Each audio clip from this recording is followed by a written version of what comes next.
So today, we're excited to welcome back the one and only Reverend Hannelore. Reverend Hannelore is a published author and a metaphysical storyteller. She frequently hosts retreats in Hawaii that often include dolphin encounters, which has led to her becoming known in some circles as the Dolphin Lady. Reverend Hannelore's mission is to empower others to recognize their personal potential, manifest their dreams, and embrace their authentic selves. So please now join me in giving a big unity welcome to Reverend Hannelore. Hi. It feels so good to be back here, and thank you, Shirley.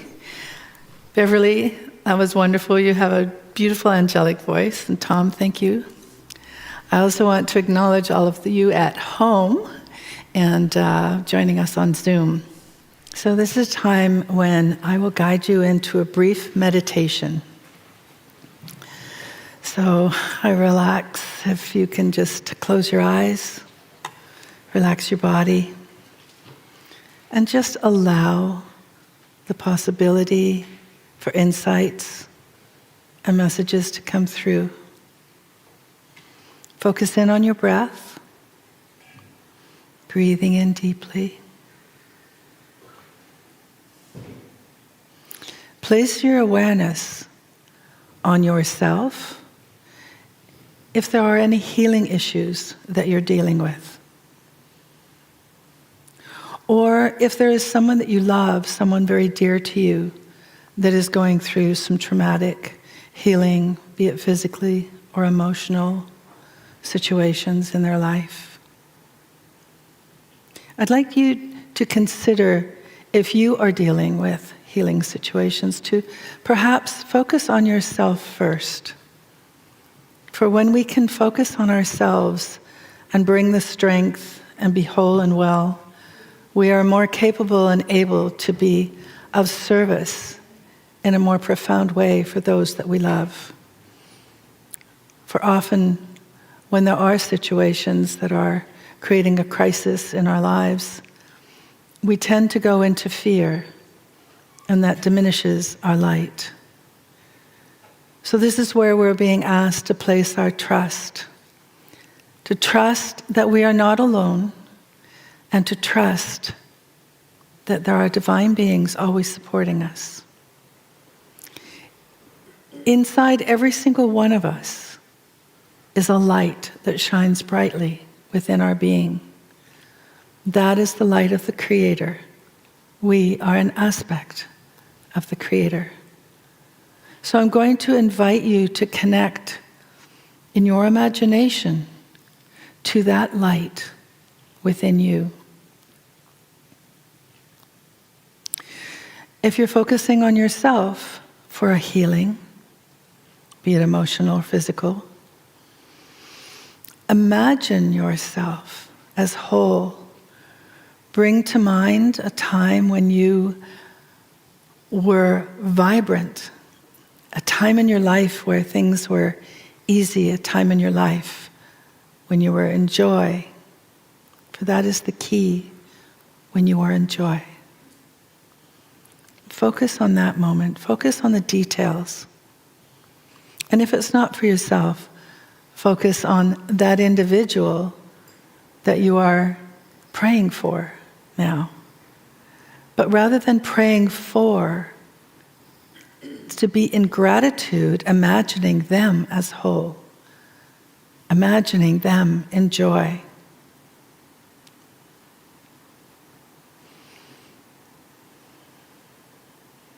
Allow the communication from yourself to the other, telepathically. And from your heart, you celebrate the person's wholeness and wellness. I invite you to add details, more details, lots of details. And I'm just going to allow you to sit in silence as you keep imagining the light shining brighter and brighter. smile coming across your face, or that of the other, the loved one, as you celebrate wholeness.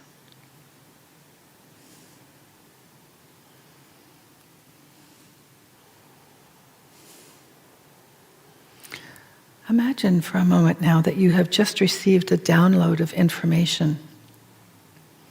And that information is filling every cell and every molecule of your body. And that it is without a doubt you and or this person will be whole again.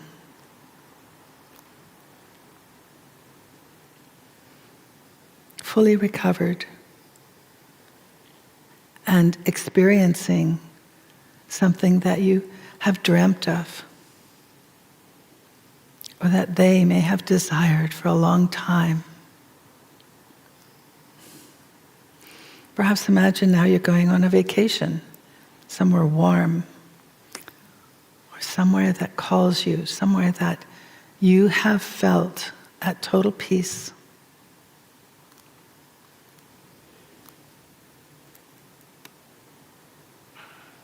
And allow the possibility of joy to fill your body.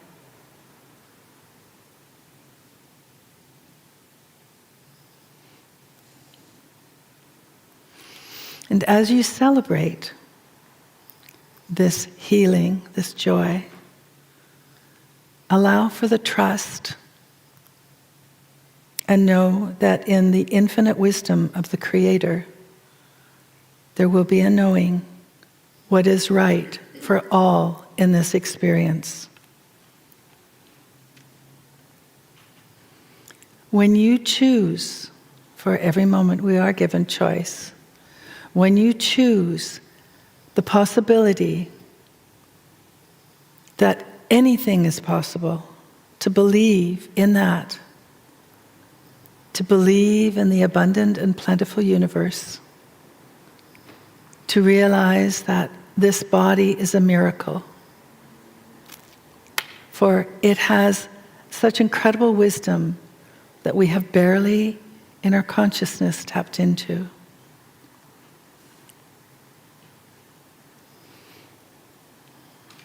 And give thanks to the Divine Creator. So embrace this moment in your heart.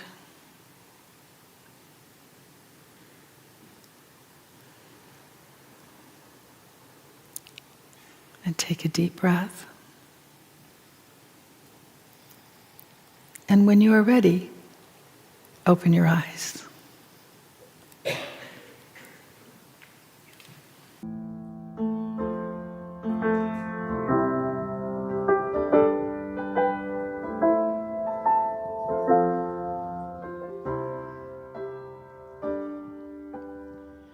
These days there's a lot of things troubling me. Seems like this world's forever at war. Who's the real enemy? We've been polarized by fear and ignorance, the fellowship of mankind. I'm wondering where it went. From the ghetto to suburbia, things are coming to a head. Kids are bringing guns to school. Somebody winds up dead. I'm so tired of all this ill will. It's time to come together, figure out a way to build a bridge of hope, strong as steel, made of love, made to heal. On the other side, I believe I see a world where everyone can live in peace.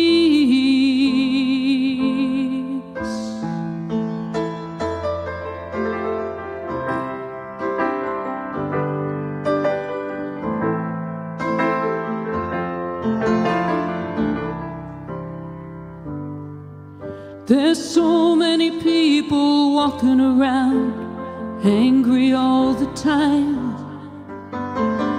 They take it out on the ones they love, and that's such a crime, calling all hearts to show them a better way to get off of this dead-end road. It's gonna take a bridge of hope, strong as steel, made of love, made to heal.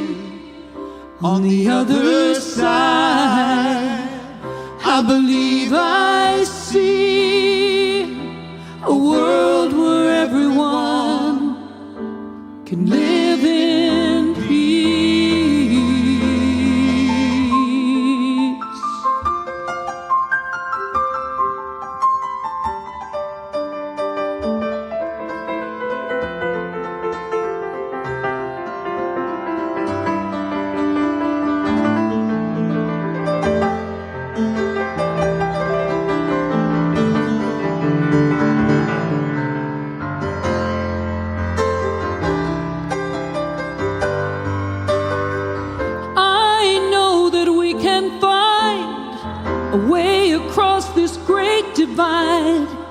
That everyone on earth can get to their own promised land. More kindness is what we need. Agree to disagree. Every color of the rainbow, walking hand in hand in hand on a bridge of hope, strong as steel, made of love, made to heal. On the other side, I believe I see a world where everyone can live in peace on a bridge of hope, strong as steel, made of love, made to heal. On the other side, I believe I see a world where everyone can be free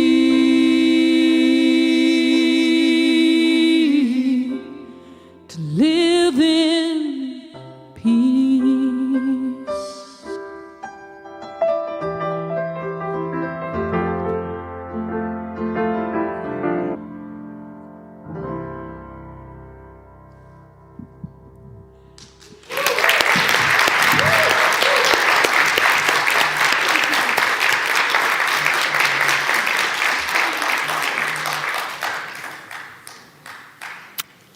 That was amazing.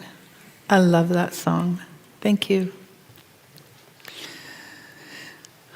When we came up with the title for this talk today, it really lent itself incredibly to many, many stories. I consider myself a storyteller. That's my passion. And to have the opportunity to share some of the stories I'm going to share with you today is very exciting. When I was putting them together and deciding how to start, I decided to start with a story that was shared with me that was very powerful. And it was a prelude in my book, Prosperity and Miracles. So this is the story. It's a true story. So a doctor informed a young pregnant woman that in order for you to live, you must take this medication. Unfortunately, in doing so, your unborn child will not survive. You must abort. You either both die, or you take this medication and you may live. The young woman was distraught, and she prayed for guidance. She finally decided to take the medication, but she chose not to abort. Several months later, she gave birth to a 5-pound baby girl. Shortly after her birth, the young infant had pus-filled abscesses all over her little body, and these contained the toxins that were caused by the medication. Once again, the doctors and nurses informed the young mother that there was no chance the infant would survive and that she should leave the baby at the hospital and go home. Refusing to do so, the young mother took her precious baby home. Unable to lay her down due to the abscesses, family and friends gathered to pray and took turns carrying the child by carefully placing their fingers between the boils. Extremely emotional, the woman said, "I went to church every day, and I prayed, and I prayed, and I prayed to Mother Mary, please, please let my baby survive. Let her be okay. Her little body is filled with boils." The woman continued, "Through my tears, it appeared that the statue of Mother Mary that I was praying to seemed to come to life. And it was as though she looked down at me and gazed into my eyes. And very lovingly, she said, 'Don't worry, she will be all right. We have great plans for her.'" The child was given the name Hannelore, which means "with the grace of God." The woman in this story is my mother, and she shared this with me shortly before she passed. For this is the miracle of how my life began. So I've had many, many incredible experiences. Some of these miracles were, I would never consider it a miracle until after the fact, when I look back at what had occurred. In my early years, I was very connected to the film industry, and I formed my own company to represent over 50 directors for TV commercials. And I traveled 13 different cities across Canada and the US, and it was a very, very successful company. There were many exciting moments, and everything seemed great. But for some reason, there was this gnawing feeling inside of me that something was missing. And it didn't make sense. I had a beautiful home. I had everything that I could possibly have wanted, except for time. Time was a luxury because I was so busy. But more and more, this piece of something that was missing. A number of synchronicities led me to my first spiritual teacher. And my life changed. Everything opened up. It was so exciting. I wanted more and more, and I studied many different modalities, and eventually I decided I would start teaching. But I was so busy with my company that there wasn't really that much time to do so, and I couldn't see letting go of my business because it was so financially lucrative. So on this one beautiful, beautiful day, a friend of mine and I, we gathered pledges, and we were going to go to Stanley Park doing a walk for MS. I was in my car. I had one of my favorite pieces of music playing. I had both my dogs in the back seat, Dalmatians, and everything was great. I was feeling this incredible joy. And out of nowhere, there was this crash as a truck ran right into the driver's side, right where I was sitting. My car spun around several times in the intersection. Everything slowed down. I could hear the crunch of metal. There was glass shards all over, almost like it was snowing. Everything moved slowly. And then I blacked out. When I came to, there was already someone by my side, and I was sitting there thinking, I was saying, I'm sure it was a green light. I'm sure it was a green light. And he said, yes, it was a green light. I'm witness. The police were there. They were about to take my dogs away, made sure that a friend was going to pick them up, and I was taken to hospital. I had a massive brain injury.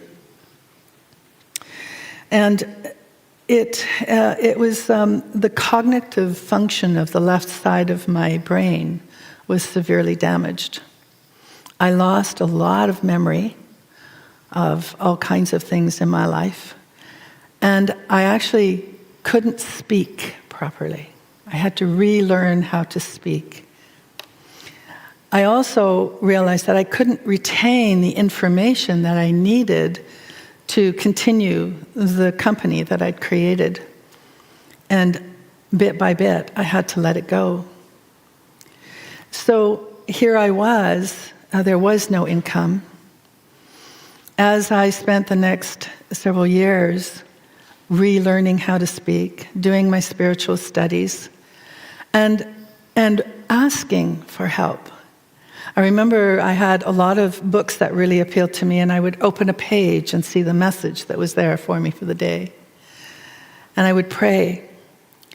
And I decided to start doing some seminars and start teaching, but it just wasn't enough to cover my bills or to continue. And I was so distraught, I thought, well, what am I meant to do? What am I meant to do? And who am I to even think I could be a spiritual teacher? And I remembered being so distressed and just saying, I need some proof. I need some proof if this is the path I'm meant to take. And the phone rang about 1 minute later. And it was a woman that came to one of my meditation classes. And she said, that's the first time I'd ever meditated. And in the meditation, you asked, if you were given only 3 months to live, and I invite you to consider this question, if you were given only 3 months to live, would you feel complete? If your answer is no, tune into your heart and ask, what is it that I need to do in order to feel complete? And she said to me, when she asked that question, she had a resounding no. And then she informed me that years and years ago, she gave birth to a son and gave him up for adoption. She spent every day wondering if he'd be okay. She was always afraid to reach out. She thought, well, either he would not want to see her, or maybe was he still alive? And she just never did, yet every day she had that longing. She said, after that meditation, I knew I had to reach out. She said, I put my name on the registration, and he called me. I'm calling you to let you know we're meeting next month. In that moment, I fell to my knees, and I cried. And I gave everything over to God. And I gave my trust and knowing that I would be provided for. My life completely changed. People came into my life that I had never anticipated or known. I was invited to go into Hawaii. In 1999, I had my first experience swimming with wild dolphins. And my life completely changed from there on. And many remarkable experiences. I'm so grateful. I'm so grateful to be used as a vehicle to share God's word. And to hopefully inspire you to recognize you are not alone. And there are many wondrous things that you can accomplish in your life. And there are so many people that are here too and willing to support you. There's such an incredible network behind the scenes here as well. People that are doing the videos, and there's so many people on the prayer team. It's all here for you. I was witness to an incredible, profound miracle. My father, he had lupus, and lupus is an autoimmune disease. He was very sick and a lot of pain, in and out of hospital many times. In fact, he was given just a few days to live at one point and still survived and pulled through. And at one point, He was very, very ill and in hospital, and he was in a coma. My mom, my sister, and brother and I would spend time so we could be with him. And this was during the day. My sister had gone for dinner, and it was Mom and I in his hospital room. He was on life support. And when I went to move his arm, I couldn't budge his arm. It was like rigor mortis had already set in. And when I went to touch his feet, they were icy cold.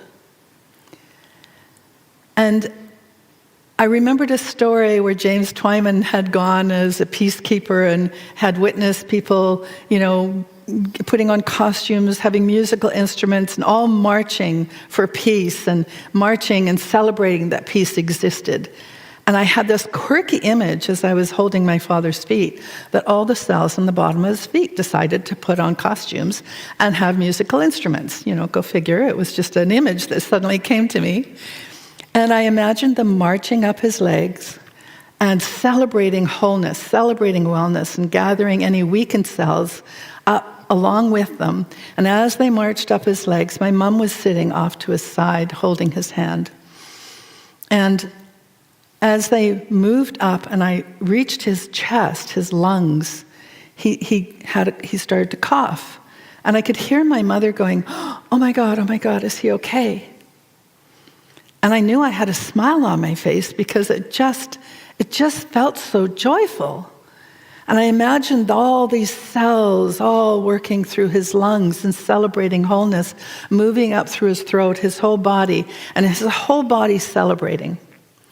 And my parents would often, this was in September, my parents would often go to Hawaii for the month of November. And my father loved Hawaii. I imagined them getting on a plane. I imagined him in Hawaii, wearing his Bermuda shorts with his skinny legs and, visiting and being very, very social. If you walked by, the three of you, for example, would walk by, he'd give one of you a little candy and he'd go, don't let the others know. And then he'd go. He was just one of those people that everyone loved and spent time with. And I felt his joy. And then I turned it over to God. And I trusted that whatever would occur would be for his highest good. And I let it go. My sister came back from her dinner. My mom and I went down to the hospital cafeteria. We were gone for no more than half an hour. And when we came up towards his hospital room, it was at the very far end, Lionsgate Hospital, and there were these nurses standing outside his door, and something was going on, but it didn't feel ominous. And we got to the door, and we looked inside the room, and there was my dad sitting up in bed, off life support, flirting with the nurses, this twinkle back in his eye, and he looks at us, and he goes, so where's my coffee? I mean, that was, if anything, an incredible miracle. So I know miracles do occur, and they can occur. Another story that I'd like to share with you, a very dear friend of mine, we met each other. I was 20, she was 25. She had a very, very hard life. She would say to me often, wait till you get to be as old as I am. She was 25, right? And then we had many years of friendship. And we'd known each other for, at this point, maybe 30 or so years. And she was diagnosed with MS. And she ended up in a wheelchair. And I would often take her with me on business trips. And we were in a little cottage on Whidbey Island in Washington. And she was having a lot of pain in her legs. And at this point, I was already studying a lot of healing modalities, visualization. I'd just begun to study hypnotherapy. And she asked me if I would do some healing work on her legs. And I said, would you be open to me taking you through a deep relaxation and tuning into your body? And she was. And so as I did this, she suddenly regressed to a 5-year-old child. I remember I was just so surprised, and she started talking about how she was treated. She had a very Cinderella story. Her father died in the war. Her mother remarried. She had 2 daughters. And her stepfather was very, very cruel to her. She wasn't even allowed to join the family at the table. She had to put up her hand to go to the bathroom. And when we got deeper and deeper into the session, she had touched on some incredible suppressed rage and anger as she was starting to explain some of her dealings with her stepfather. And her voice suddenly sounded like Linda Blair of The Exorcist. And I just went, that freaked me out. I thought, oh my gosh, what's going on here? And I went, no, I'm not here alone. And just trust. And helped Guy, and I asked for help, asked for guidance, asked that the words I needed to say would be the words that she needed to hear. And it was a remarkable session. We spoke about it after. And at that time, she could use a walker and maybe just barely get to the car. And otherwise, she would be in a wheelchair. So we decided to go for a walk in the little town of Langley, beautiful little seaside town. And as we did, we were walking by these little shops. About 10 minutes went by. And she suddenly grabbed my arm and she went, oh my God. And I looked at her and I went, what? She said, I'm walking. Both of us did not even realize that we got up and we walked out of that cottage, we got into the car, and we were walking down that street. She was so excited that she had gone down to the beach, and I have video footage of her skipping and running along the beach and going over logs, and she was never in a wheelchair after that. So again, a remarkable, remarkable miracle. I've learned that all of our dis-ease, when we experience things that are traumatic and difficult for us to cope with, there's a part of us, our body can only hold so much. So there's a part of us that shuts down. And that trauma gets stuffed somewhere inside. And when it's not acknowledged and dealt with, it festers. And it then your body becomes dis-eased. So when we look at a lot of our illnesses and a lot of things that are occurring in our life, it's all the message, everything is all inside. And if it's difficult for you to tune into and connect with that, there are many remarkable healers that can help walk you through it. Because we're meant to live in joy and not be stuck in our trauma of past experiences. We have so much to experience. I've noticed for myself, this last retreat that I was in Hawaii, and it was my official final communing with dolphins retreat. Leading up to that, I found that I was feeling very lethargic. I didn't seem to have any excitement or inspiration to go forward in life. I was going, oh, well, I'm now, and I won't say the age, but we're now aging, I'm now this, and this is, and a part of me not gave up, but I just felt my light had diminished.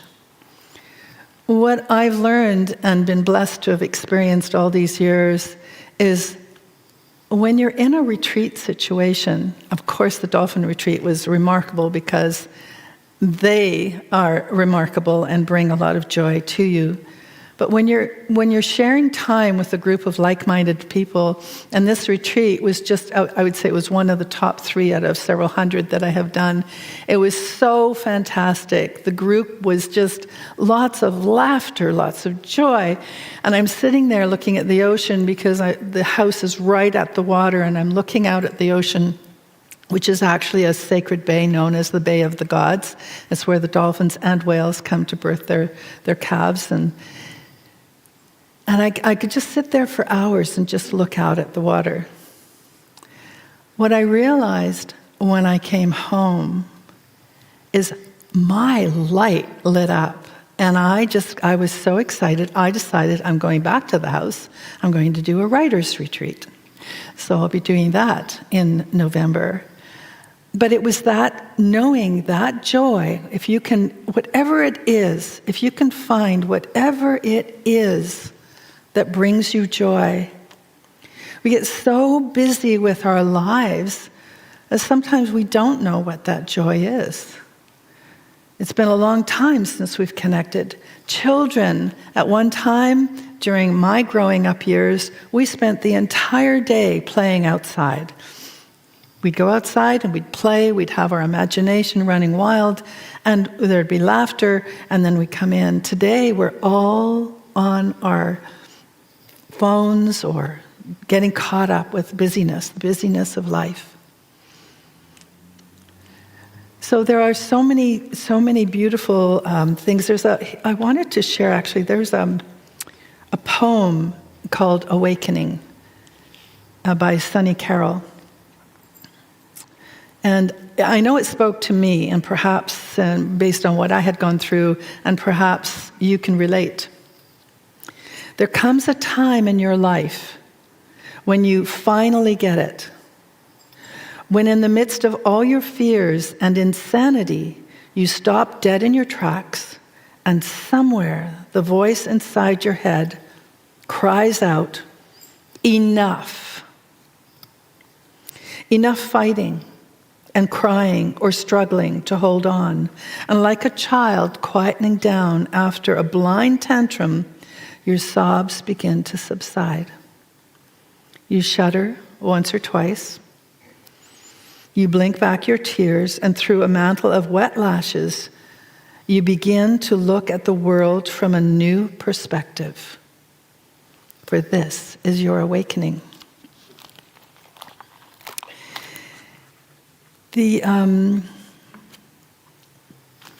Often with my talks, I just like to take a little bit of a sidetrack and share a bit of humor, because I find laughter is powerful medicine.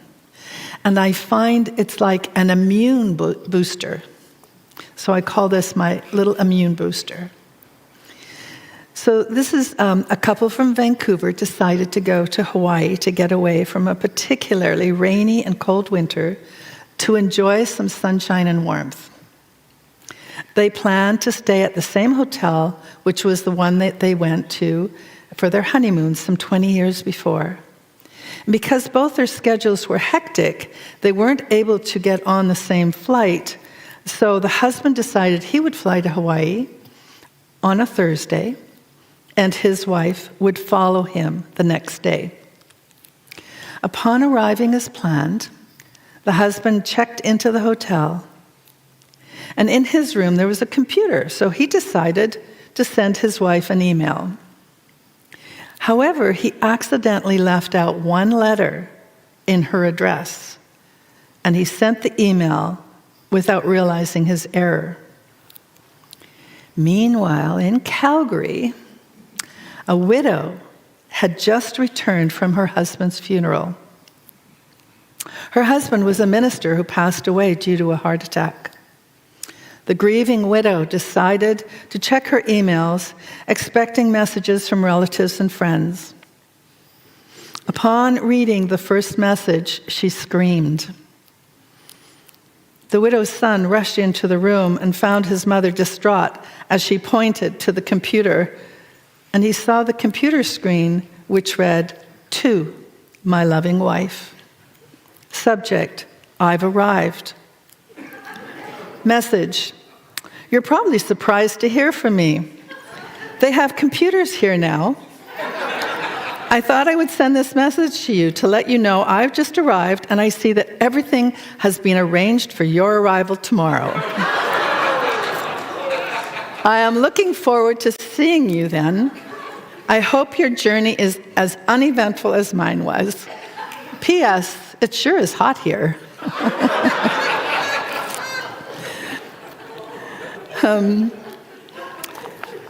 There is, looking at my time, is someone, how much time do I have? 5 or 10. There's so many things to share. I could keep on going. There is another story I wanted to share. Again, my father. I have a lot of stories about my mom too, but it was my father. In fact, I want to go back a bit when I had that experience with my dad in the hospital, and he then lived for several more years after that. Approximately 10 years to the day, my mother had a massive stroke. And I had just been a keynote speaker in Lake Louise. I was in Calgary when I got the call. And I had to phone 3 times to get through, just to get the number to work, to call and book a flight. And was on my way home, and as we were driving to the hospital, I kept trying to visualize her being well and, all the positive things, but I was in so much fear. It was difficult for me to go into that loving, joyful place. And what I realized upon my arrival is that she had a stroke and was brain dead. They were keeping her alive for me to be able to say my last goodbye. So there are times when Spirit has other plans, when it is our time to leave, when we are complete. And it's difficult to say goodbye to a loved one. I'm sure everyone here has experienced the passing of a loved one, and there is one certainty, and that is that we're all going to die. But how do we cope with that? Because what I've learned is that it's the physical body, as much as we're on a spiritual path and we can be grateful and we know that they've returned home. I have many remarkable stories that are about messages that have been from the other side and experiences. But what I find is that it's the physical body, it's our physical body that is missing the touch and the connection with the physical body of our loved one that has passed. So there's a process of learning to let go, to surrender. I want to share this other story about my dad. He had lupus. This is going many years before the incident I was sharing with you about him. My sister was getting married. My dad was in his mid-60s at this time. And he was not well. And he went to the wedding at the church. And before we went to the reception, I said, Dad, I've got to take you to the hospital. He goes, no, I don't want to go there. I don't want to go there. He just felt if he went in there, he would never come out. I said, I understand, but really, we need to check you out. And we get to the hospital. My dad was a very handsome, very vibrant, young-looking 65. And we got into the hospital, and as soon as he sat on the hospital cot, I watched him physically, in front of my eyes, morph into an aged, I would say, 95-year-old man. And I was in shock. I couldn't speak. I was in total shock at what I was just witnessing. The nurse came up and asked me to fill out some information on the form, and I knew if I uttered a sound, I would just break into sobs. He had many tests. It turned out that he had pleurisy, which is pretty serious. He lost the hearing permanently, partial hearing in one of his ears. But as soon as he found out that he wasn't dying, it was just pleurisy, he got up out of his bed, he completely morphed back into his young-looking 65-year-old, got out of the hospital, lit up a cigarette, and said, "Let's go." and that can happen. It's our belief, how our belief can impact. If we don't believe we're going to get well, then we won't. Everything is based on your belief. And it's about your thoughts. The only way, Albert Einstein actually had, just a quick story, again, very short one. when I was really going into, my own, I often have my doubts, and I'll get back on track again, and around some healing issues. And a friend of mine had called, and she is a spiritual teacher. She's quite well known, and she had a severe arthritis, and she was diagnosed with cancer and was going through some very painful treatments, and it was not pleasant for her. It was a very difficult time for her. But she was teaching a 3-day seminar. And what happened was, in the entire 3-day seminar, she had no pain, and nor did she have any pain for several days after. Now go figure that. And that is, for her, she was in her joy as she was sharing the information. So that's the joy. What brings you joy? For me, my joy is to be able to stand here and share with you. I remember putting a bio together as I was doing different talks, and then even for my book, and it just went on. I think even in the Prosperity Miracles, I talk about that. I went into my bio, and it just sounded like blah, blah, blah, blah, blah, blah, blah. And I went, well, who am I? And I stood there. Well, I sat there. I was at my computer. And it suddenly dawned on me I'm a storyteller. So that's who I am. And I love sharing stories. And I love sharing stories that inspire. Albert Einstein once shared, there are only 2 ways to live your life. One is as though nothing is a miracle. The other is as though everything is a miracle. Mahatma Gandhi stated, there is a force in the universe which, if we permit it, will flow through us and provide miraculous results. So in closing again, the energy that you attract can be altered. It's just a choice. What do you choose? A very dear friend of mine, Sean Galloway, wrote a song, I Choose Love. And a remarkable song. What do you choose? Do you choose love? Do you choose fear? Do you choose war? Do you choose peace? Every moment, do you choose to stand up, sit down, whatever it is? Do you just wake up and get out of bed? Do you choose? It goes on, right? So if you desire more joy and happiness, do things that bring you or another more joy and happiness. When you are loving and nurturing, you attract loving and nurturing relationships. If absolute health and vitality are desirable to you, see yourself as being in perfect health at this very moment.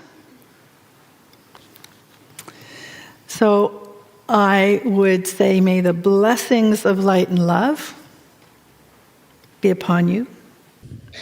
So my wish for you is to enjoy a fulfilling and rewarding life and live it to the fullest. I don't know if we've got tomorrow. This is it, right now. This is it. And love from deep within and forgive with your whole heart. Laugh from your belly and be of service to others. God bless you. Thank you.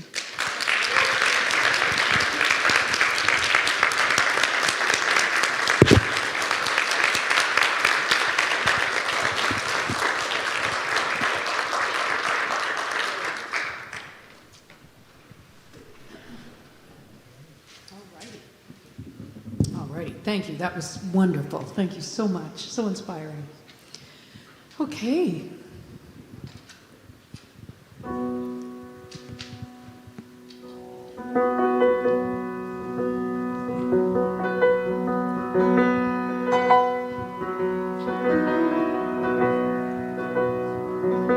Gladly walk across the desert with no shoes upon my feet.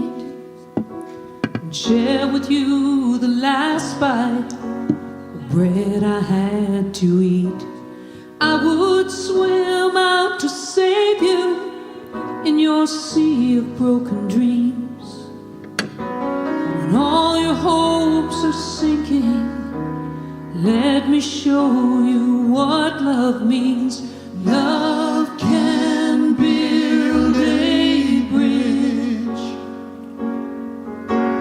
between your heart and mine. Love can build a bridge. Don't you think it's time? Don't you think it's time?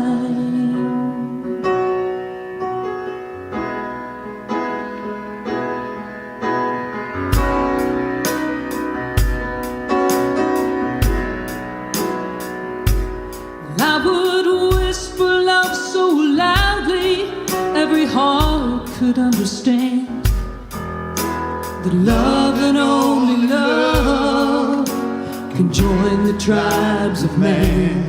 I would give my heart's desire so that you might see. The first step is to realize it all begins with you and me.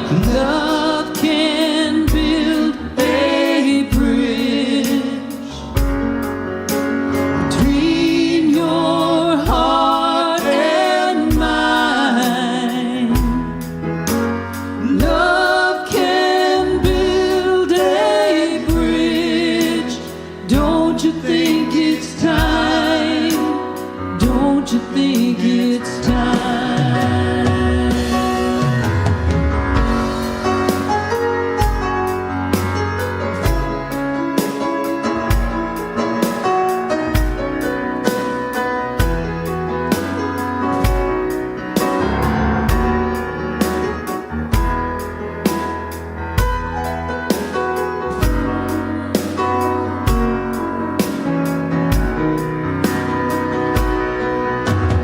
When we stand together, it's our finest hour.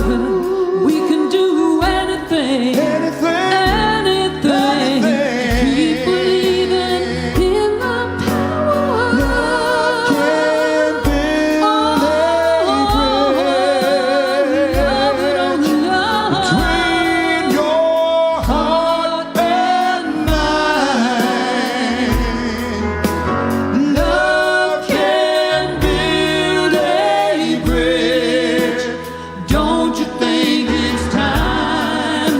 Well, don't you think it's time? Oh, yes, I do.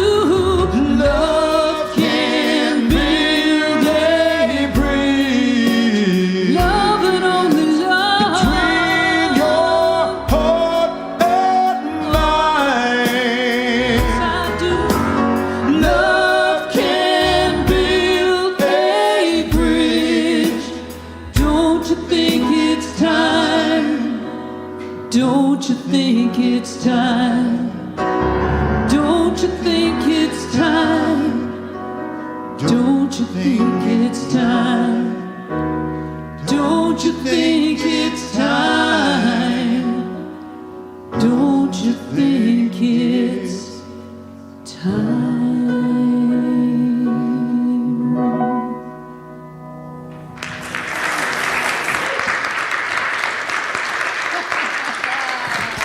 Thank you.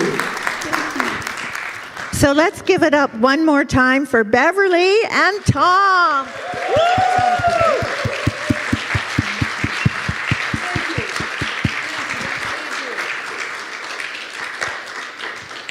And let's thank Reverend Hannelore one more time for a wonderful talk today. Inspiring. Thank you.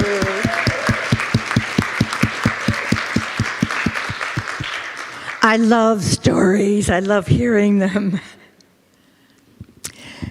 So we now come to the time in our service where we humbly thank you for your generous donations. Your contribution will help us to continue to create a space where trust and miracles can flourish and will allow us to reach and uplift even more people. Every donation, no matter the size, does make a difference. So thank you for being part of this journey with us and for your continued support. Together, we are making miracles happen. And now let us say our offering statement together. Divine love flowing through me blesses and multiplies all that I am, all that I give, and all that I receive. And if you're here in person, please drop off your donation with the ushers as you exit the sanctuary. And to donate online, simply click on the donate link in your chat window. And just know you can give via all major credit cards. And if you're here in person, we want you to, and you want to use your credit card or interact, you can do so easily at the bookstore. You can also give via e-transfer addressed to donations@unityofvancouver.org. And just a reminder, we have childminding on Sundays now, and we've extended the age group from ages 1 to 10. So if you know of anyone who might want to take advantage of this service, please let us know and let them know. And coming up at Unity, just a reminder, you're invited to join our Sunday morning mastermind prayer group. These powerful meetings strengthen your intentions through the unconditional support of mastermind prayer partners. Mastermind meetings enable us to get to know each other, support each other better, and believe in each other. No experience is needed. Meetings are held downstairs in the meditation room every Sunday from 10 to 10:30, and all are welcome. Our Course in Miracles study group is live at Unity every Tuesday from 12:30 to 2:30 p.m. in the lower level. And beginning Wednesday, February 5th, join us on 2 consecutive Wednesday evenings for the return of enlightened manifestation made simple. Join author Randy Purcell for this powerful 2-evening workshop exploring the key principles that govern metaphysical manifestation. Over 2 Wednesday evenings, you'll learn the truth about mind power, deliberate intention, meditation, quantum physics, and most importantly, you'll leave this class with clarity on your next steps on the journey to co-creating your desires and increase the probability of manifesting whatever you like to be, have, or do. Your teacher for this class, Randy Purcell, is the author of Metaphysical Millionaire, A Guide to Enlightened Manifestation, which has over 400 5-star reviews on Amazon.com and readers in 14 countries. Amongst other projects, Randy has built a world-leading software company, served as Unity board member, as president, and produced and distributed movies for Sony Entertainment and the Lifetime Network. Randy's book is available at the bookstore for those who would like to read it before the class starts. This life-changing course is offered by donation and will be held live at Unity Center from 7 to 8:30 p.m. And coming on February 22nd from 1 to 4 will be our annual prayer workshop. Join us for an afternoon of spiritual nourishment, inspiration, and transformative prayer. This class is open to all. And if you've just walked through the doors of Unity or are a longtime Unity member and just want to blow the flame on your prayer life, it's facilitated by Barb Richards and myself. And we look forward to seeing you on February 22nd at 1 o'clock. If you are considering becoming a prayer chaplain, however, this workshop is a prerequisite. Now, today's affirmative prayer chaplains they're all wonderful. Jeannie Bell Irving, Melba Burns, Carol Roman, and on Zoom, Carolyn Conlon. Can you please stand?